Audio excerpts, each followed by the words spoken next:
All right, on today's episode of Python Papi, we back inside our smart contracts project. Let's have a look at what we went over today. Now, today I told you that we'll be going over our functions module, or we're going to be starting our functions module, which we did.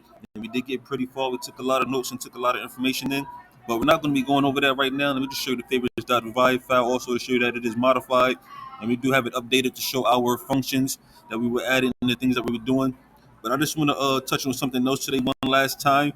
Well, not one last time, but show you that we did open up this remix IDE that we're going to be using from here on out alongside of our VS Code where we keep our notes at. And this is the exact IDE that the instructor is using. So we're going to be using it from here on out. And this is going to help us get a lot more hands-on with running our contracts and exploring everything that has to do with the contracts. So you can see it's the same exact code from yesterday. I just brought it over here to the IDE remix. So we're going to run it here and see now what happens. So I'm going to compile it right now and show you the difference from yesterday to today. So you can see here, we just hit the compile button.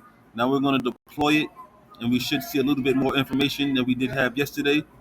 So hit the deploy button. You can see I deployed it. It's going to go down. So you can see here we have our deployed. We're going to hit the favorites here. And that's what it looks like when it's deployed. Now remember, we had to add the public keyword to our variable here so we can actually view what it looks like inside of the IDE. So we're going to do that now and see if there's any difference. So we're going to do that, and then we're going to add public, and then we're actually going to erase this one, and then we're going to come back out and redeploy it or recompile it so we can redeploy it and see if there's any differences to what it looks like. So now it's recompiled. We're going to come back here, redeploy it. We're going to redeploy it. It's deployed. We're going to hit the favorites again. We're going to do that. And now, as you can see, we do have here this little box. Once it goes down, this little box that says my favorites. You can click on that, and now you can see we have a value of 0. Like I said, if the undefined integer 256 isn't defined or given a value, it's going to be default at 0. And as you can see, we have a default 0 here.